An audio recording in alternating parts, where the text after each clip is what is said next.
Naturally, we asked to speak to a Conservative minister this morning. None was available, certainly not made available to us. We then said, could we speak to any Conservative backbencher on this issue? No Conservative backbencher was available either. If we had a Conservative representative on, I would have asked the Conservative why not only had the target been missed, but why it had been missed by so much. It should have been under 100,000 according to the pledge. It's now close to 300,000, missed by 3 times. I would have asked why was it that the pledge had been made in the first place, because the government doesn't control the numbers coming in from the EU. And if the excuse was that they couldn't do that, but they controlled anybody coming in from outside of the EU, I would have asked why was it that even non-EU net migration was up by 49,000 to 292,000. Indeed, migration from outside the EU, I would have asked, is higher now than migration from those coming from inside the EU. Well, maybe at some stage in the weeks ahead, as the election campaign hots up, we'll get the chance to ask these questions, but we don't have the chance to do it this morning. However, we are joined by the UKIP migration spokesman, Steven Woolfe, and by Labour's Shadow Immigration Minister, David Hanson. David Hanson, in the year to September, 624,000 long-term migrants came to this country. Is that too much? I think we do need to get it lower, Andrew, but the story today is really the government's failed target. They promised to get net migration. No, I know all that. I've done that, and I've done some pretty tough questions, which isn't usually done, and we've empty-seated the Conservative. They're not here to defend themselves. That's their fault. What I want to know from you is 624,000, about the size of the population of Manchester in 1 year. Is that too much? We've got to get migration down, but we have to look at the needs of the British economy. Nobody I speak to, and anywhere across the country, wants to talk about lack of students, for example, coming to universities. Or, for example, doctors going to hospitals. Or, for example, skill shortages in some of our key areas like engineering and science. So how much would you like to get it down by? Well, we've got to just have a managed migration policy, and for me, how much? Well, there's no figure for that, Andrew. I'm looking at the interests of the UK economy. So there's no way we can judge you then? I mean, you say you want to get it down, but you won't even give us a ballpark figure, perhaps learning from the Prime Minister's experience on that, because it's not exactly salutary in a way. But there's no way we can judge you if you don't give us some kind of ballpark by which to measure you against. Well, I'm interested in the needs of the British economy, Andrew. That means students, that means doctors, that means engineers. Right. I understand and it means individuals generally. Is there anything wrong with 624,000 people coming to this country as long-term migrants? No, but some of the people coming to this country, Andrew, and there's 38,000 in this latest figure, are coming without a job from Europe. Now, I think that's wrong. You can't stop that. Well, we can, because we can put in place, for example, issues to do with some of the pull drivers, such as unemployment benefit, such as child benefit. Let me get this right. Those are key issues. You're talking about 38,000 out of 624,000. Is that it? Is that it? No, I think there are issues where we need to look at controlling migration, and we need to do that in an effective way. It was Labour that put the point system in place that is managing external to EU migration. After having opposed the point system when the Conservatives proposed it in 2005. Well, I think it's important. We've done. Why did you propose it, then change your mind? We have put in place... why did you oppose it, then change your mind? We've put in place a point system which is fair and proper, which manages... But why did you oppose it when it was proposed? I'm talking about what we're going to do. What we're going to do is fair migration. We need to look at... So were you wrong to oppose the point system when Michael Howard suggested it and campaigned on it in 2005? Well, we put the point system in place, So were you wrong to oppose it? Andrew, we put the point system in place. I was in the Home Office at the time. We put the point system in place. Judges on what we've done. Well, what you did was net migration was even higher under you. It was 320,000 in 2005. Andrew, net migration in May 2010 was 252,000. But it reached 320,000 in 2005. It was even higher than the 300,000 under this government. When we left office, Andrew, net migration was 252,000. It is now 298,000. And the government's target is missing students, it's missing the needs of our economy, it's missing employment, it's missing entrepreneurs. and it's damaging our economy. So you want more? No, it's a meaningless target, Andrew, because if you and I left today, we'd be contributing to the success of the government's I understand target. that, but it was the target your government had as well.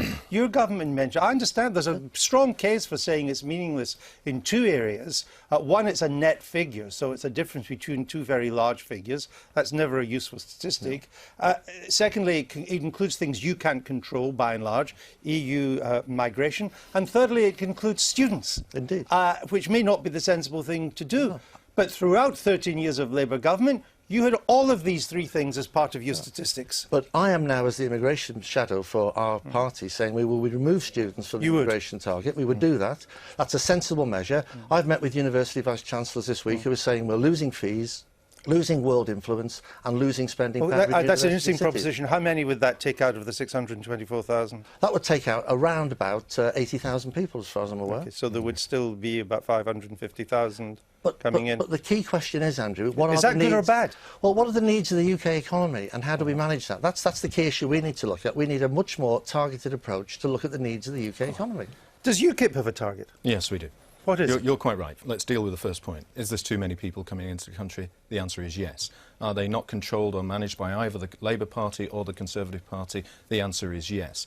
Does there need to be a radical review of how we deal with the net migrations? The answer is yes. And what we have suggested, and I put proposals before, is that for a 5-year period, we would look at a gross figure for employment of those who have the right for permanent residence in this country of 50,000. So you would only allow 50,000 people into the country? Now let's analyse the numbers, because you've got to be absolutely clear. David, no, I'm interested. Tell me. So you're talking roughly over 200,000 at the moment who are coming here for employment purposes. They're a mix. Net? No, that's the gross numbers out of the 600,000 that are coming each period that we're looking at. So you've got to analyse that, and then from that you've got about 190,000 who are now in the year of the students. And I'm with David, I've proposed... You would take students out? Absolutely. I think that's got to be a clear proposal so that we can focus more directly on other areas. We would keep asylum as it is because we've got responsibilities. You have to analyse the family numbers that are in there as well. Right. But I'm still not clear. What would you regard... well, let me be more basic than this. Yes. Would you have net migration as a target? No, we'd have gross numbers. You would go gross right. As a so target. what would your gross target be? As I say, in terms of employment, 50,000 for those who have the right to work with the option for permanent residence here. That's a very significant part because we would still have flexibility to work with businesses and universities for the part-time and short-term contracts. You have to take that out. That would take out over 167,000 from these numbers each year. What I'm also very important to consider, as I say, when we're dealing with the university students. Take them out because that's quite a significant number and we can balance that in a different way. But if only 50,000 are coming in, would you make a distinction between those coming in from the EU and from the non-EU? No, not at all. I mean, so you would together. So that's together. That's absolutely together, and that's why when I say that we have a UK points-based system, that everybody who wants to apply to the United Kingdom would come in on the same system. But of course, what do you say to that? Well, it's a significant. No, let's get a reaction. No, it's a significant job. No, you've hit the case. I want to get the Labour's reaction. In how that will impact upon the 4.5 million British citizens who live abroad, including the nearly 2 million citizens who live in the EU. If we get into tit for tat, well, you say it won't happen. If we're putting in place that sort of control in a wider Europe, what happens to the 1.5 to 2 million Brits who live in France, Spain, Italy and the rest of Europe at the moment? Well, let's put it in the case that I've suggested before, is that those EU citizens that are already here, we would say to them that you have come here, you are invited here, you have the right to work here, you have the right to stay.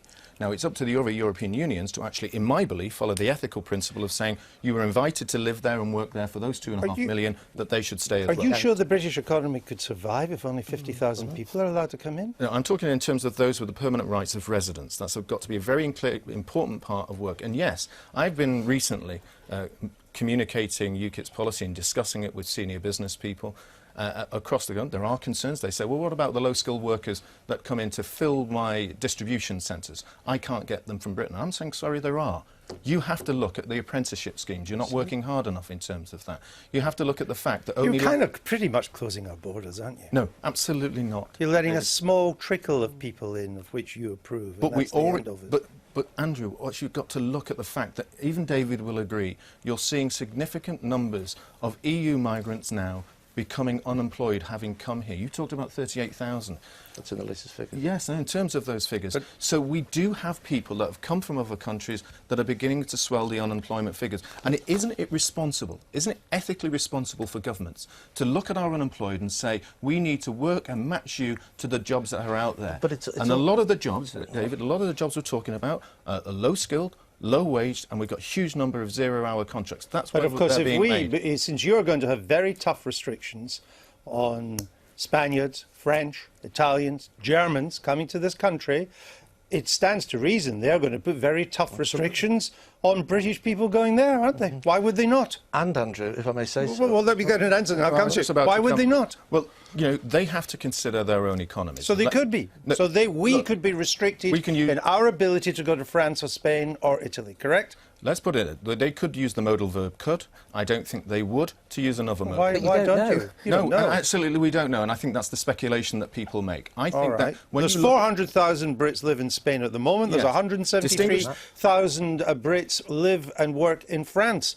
at the moment as well. So people who wanted to follow them in future would be at grave risk under your plan. Well, I would say to them, obviously, we've already got the majority of those people have settled and retired. There's actually a smaller percentage of those who work. And actually, lots more people go to America, Canada, than actually do settle in the European I want to Union. bring Ivan Massa in, but I must put this point to David Hansen. If 624,000 people have come to this country in the past 12 months, the 12 months of September, they say, about the population of the Manchester area, this economy must be doing really well. The economy is doing well in certain areas, yes. And Must be doing well in a lot of areas. If 624,000 people are coming. But let me just challenge that as well. I mean, for example, in my area, in my constituency, the economy is doing quite well. We have the biggest aircraft factory in Europe, Airbus. We make plane wings, the best in the world. We employ people, Brits in France, Brits in Spain, Brits in Germany, and French and Brits here. Now, the proposals that Stephen's bringing forward put threats to that type of economic I understand that point, and I've questioned that. It wasn't the point I put to you, but anyway, Ivan Massa has been very patient. You're a Conservative, but you don't represent the Conservatives on immigration matters. Are you embarrassed by the failure of your party to meet such a simple pledge?